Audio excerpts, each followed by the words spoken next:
สวัสดีจ้าสวัสดีท่านผู้ชมทุกท่านนี่เป็นผลการออกรางวัลหวยลาวพัฒนาประจำวันที่27กรกฎาคม2569รางวัลเลข2ตัวล่างเลขที่ออก49รางวัลเลข2ตัวบนเลขที่ออก70รางวัลเลข3ตัวบนเลขที่ออก970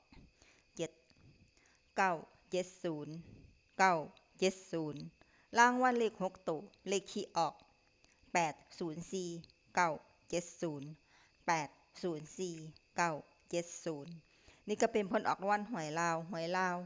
พัฒนาประจำวันที่27กรกฎาคม